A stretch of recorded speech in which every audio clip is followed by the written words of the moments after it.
Hello and welcome, friends. Myself Namdev Mahale, Assistant Professor in Botany at Arts, Commerce and Science College, Onde. Today we will learn the most interesting topic from algae, that is Spirogyra.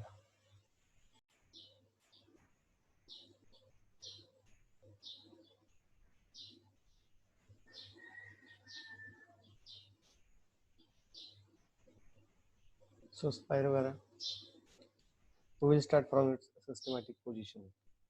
Division Chlorophyta and its characters are pigments are localized in chromatophores, that means a color body, which are grass green due to predominance of chlorophyll A, chlorophyll B over carotenes and xanthophyll. Photosynthetic reserve in the form of starch and it is stored in pyrenoids. Motile stages have all flagella of the whiplash type and equal in length. Usually, zoospores and motile gametes have two or four flagella. Only,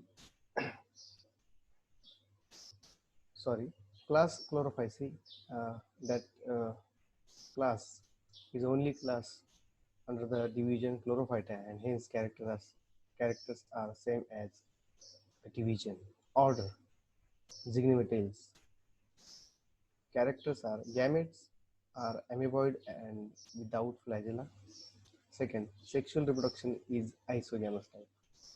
Then family Zygomatacea. Its characters are cylindrical cells united end to end to form unbranched filaments. Second, cell wall is without pores. Next, characters, chloroplasts are spiral, ribbon-shaped or single, axial laminate or two axial stellate, that means star-shaped. Ribbon means zigzag or DNA shape. Next character is aplanogametes, unite by formation of conjugation tube between two cells of different or same filament. The genus is a Spirogyra and its chloroplasts are spiral ribbon shaped and it's very distinct character of the Spirogyra. The systematic positioning is over. Now the occurrence. Generally it is one of the most common green algae abundantly grows in spring.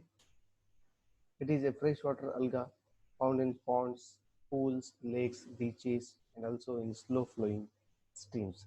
Because of the slippery feel of the thallus, Spirogyra is often called pond scum or water silk. Here, the multiple choice can be made by an examiner for the exam purpose. That is, Spirogyra is often called as dash dash dash. So it is called as pond scum or water silk. Thallus structure. Thallus is a multicellular unbranched filament about 0.1 millimeter broad and several centimeters long. Each filament is made up of cylindrical cells joined end to end in uniserried manner. In free-floating species, the filament is not differentiated into base and apex. However, in the submerged species, the filament is attached to the substratum by specialized basal cell called as rhizoidal cell, which develops rhizoidal outgrowths and assists attachment of the filament to the aquatic substratum. Cell structure. The cell is cylindrical, much longer than broad. It consists of cell wall surrounding the protoplast. The cell wall continues without any pores. It is made up of two layers. The inner one is made up of cellulose and the outer one is made up of pectose. The outer portion The outer portion of the pectose gets converted into pectin, which gets dissolved in water to form slimy mucilage sheath, as we observed in the general characters of the chlorophyceae, and this gives slippery touch to the filament. According to some, cell wall is made up of three layers. The inner two layers are made up of cellulose, the outer one is pectose, and so on. The protoplast is differentiated into plasma membrane, cytoplasm, and nucleus. The plasma membrane is differentially permeable, which surrounds cytoplasm. The cytoplasm is granular and shows a large central vacuole, which is filled with the sap. Sap means fluid. The sap is rich in tannin and other organic and inorganic compounds in the solution. The vacuole is separated by tonoplast from cytoplasm, which is semi-permeable in nature. So tonoplast is very important here in case of multiple choice question, as it is very important and asked during any exam for the fill in the blank or multiple choice question. The single nucleus containing distinct nucleolus remains embedded in the peripheral cytoplasm. Each cell contains the varying number of ribbon-shaped spiral chloroplast. So number varies from 1 to 15 with serrate or smooth edge. Each chloroplast is surrounded at intervals with varying number of pyrenoids. Each pyrenoid is dense, highly refractive body consisting of central granular proteinaceous core surrounded by small starch plates. So here in this diagram, we can easily observe that the filament and its spiral or ribbon shaped chloroplast. It varies from 1 to 15 number. So pyrenoids are present within the chloroplast, and again the number of pyrenoids are varying under each chloroplast. So in the first diagram, there are three filaments which showing that chloroplast, nucleus, cytoplasm, pyrenoids, and in the diagram B, cell wall is distinct here, chloroplast with having pyrenoids and cytoplasmic strands which are visible to us, then a central single nucleus. In the next C diagram, again diagram is same with the B diagram, but here the number of chloroplast is different from the B diagram.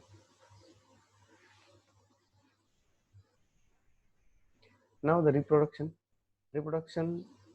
Basically there are two types of reproductions found in Spirogyra, namely vegetative reproduction and sexual reproduction. Asexual reproduction is completely absent in this case. Now vegetative reproduction, it takes place by fragmentation of a filament either due to accidental breaking or due to the softening of cross walls between the adjacent cells.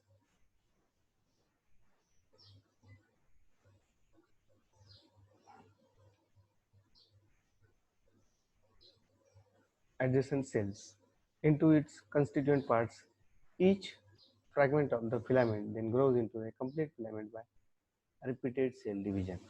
So as we have seen in nostoc, the fragmentation is a very common phenomenon found in algae, and it is generally due to the accidental break. Next, a very much important topic from this Spirogyra is asexual reproduction.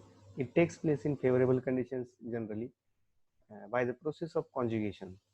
It is primitive of the isogamous reproduction as there is no morphological difference between the fusing gametes. That means both the fusing filaments are same in nature. In most of the species, conjugation takes place at night in months of February to June. The conjugation is of two types, that is scalariform or lateral. So first we will see the scalariform conjugation.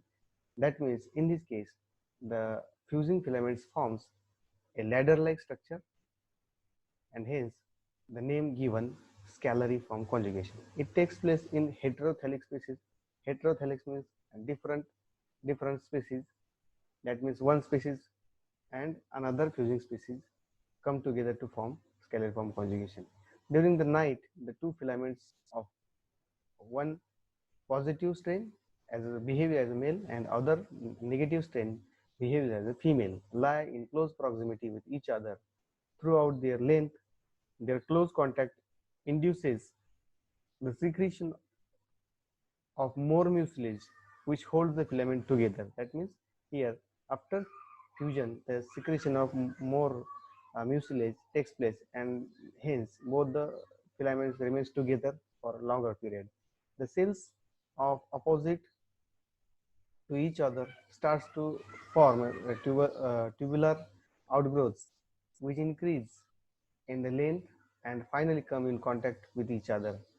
At the point of contact, the wall between two dissolves by enzyme action and common tube like passage is formed.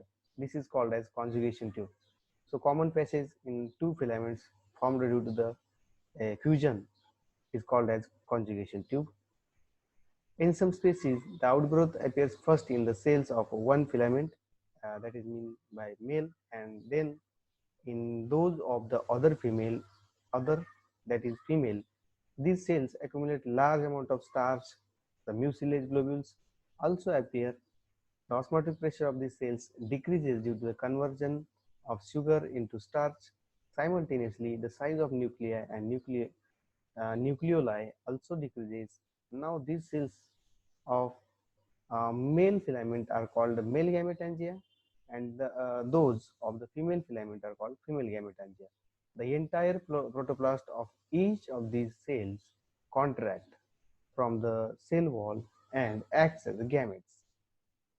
So here distinct gametes are absent, but the cells in the male filament and cells in the female filament distinctly behaves as a gametes. These gametes are isogametes because both are physiologically different but morphologically similar. So these gametes are isogametes, but the reproduction is physiologically anisogamous, as one of the gametes is more active, that is mean by male, and it passes through the conjugation tube and unites with the less active gamete called as female gamete present in the other cell to form zygospore. The movement of male gamete is often called amoeboid movement. The conjugating filaments with their conjugating tube appear like ladder, hence the conjugation is called as scalariform conjugation. Here the diagram showing that successive stages in scalariform conjugation. So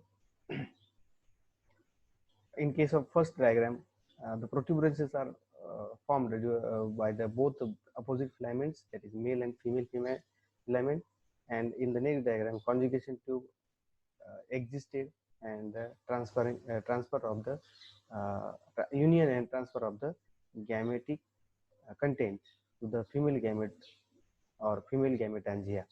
So here the conjugation process is showed here. Now in the last stage the zygote is formed. Now the lateral conjugation. So lateral conjugation is very different uh, from the scalariform conjugation. So lateral, the word itself says that lateral means the adjacent cells. It takes place in homothallic species generally. The scalariform conjugation takes place in heterothallic species. The lateral conjugation takes place in homothallic species between the two adjacent lateral cells of the same filament. Hence, the name is given lateral conjugation. Protuberances, that means the outgrowths, are developed from the lateral wall of the lateral wall on the either side of septum. That means the here the dividing portion of the filament. That means each cell is divided by a particular portion that is called as a septum. The septum between the conjugating cells, now called gametangia, as the growth of the protuberances increases, the septum is also stretched. Ultimately, the septum becomes unable to keep pace with growth of the protuberances, and a small side passage is formed between the two gametangia. The entire protoplast of each these cell contracts from the cell wall and acts as a gamete. These gametes are isogametes However, the reproduction is physiologically anisogamous, as one of the gamete is more active and another gamete, that is female gamete, is less active, uh, present in the other cell to form zygospore. This process is called as a indirect lateral conjugation. So, in this case, the protuberances at either side of the septum is formed, and the protuberance is at the one side, not at exactly center portion. Hence, indirect lateral conjugation takes place here.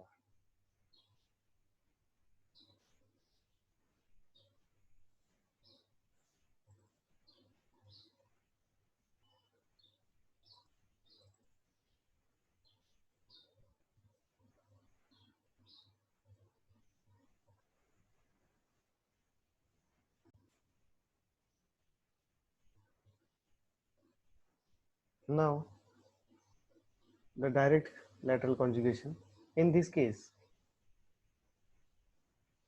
the filament remains attached to the substratum, and the two cells immediately above the rhizoidal cell takes part in conjugation in case of both the filaments. The cell immediately above the rhizoidal cell is swollen and acts as a female gametangia. The cell above it remains unchanged and acts as a male gametangia. Its protoplasm contracts, becomes conical or rod shaped, acts as a male gamete, and pierces the septum to enter the female gametangium. Here, it fuses with the female gamete to form zygospore. This process is called as direct lateral conjugation.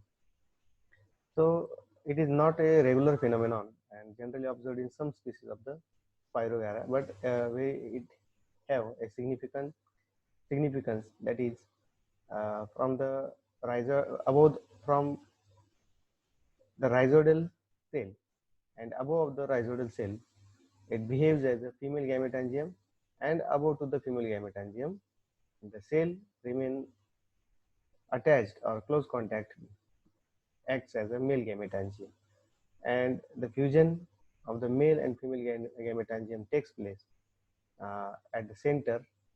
Hence, the lateral conjugation is called as a direct lateral conjugation. Now, the zygospore. These zygospores are nothing but the zygotes. Zygospores are the liberated from the female cell by the destruction and decay of the cell wall and sink to the bottom of the pond. Here, they undergo prolonged period of rest. They suddenly never grows or germinates. They remains a resting period for a longer period. Each zygospore is diploid, that means having two sets of chromosome from one male side and from another from female side. Diploid, spherical or ellipsoidal in shape. It consists of thick wall. The wall is made up of three layers: the exospore, mesospore, and endospore. The disintegration of chloroplast, accumulation of the oil, development of the hematochrome provides a characteristic color to the zygospore. When the resting period is over, that is in favorable condition of water or rainy season, when water is available, especially in rainy season, the zygospore germinates. It, its diploid nucleus undergo meiosis to form four haploid nuclei, of which only one survives. Thus, the new filament is haploid and develops from single haploid uninucleate cell. The two outer layer burst and innermost come out as a germ tube. The complex food is converted into simple one, chloroplast develops, and germ tube elongates. It divides into two cells of the lower one remains hyaline and functions as a rhizoidal cell, and upper green one will divides repeatedly to form filament in free floating condition. So this was about whole life cycle of the Spirogyra.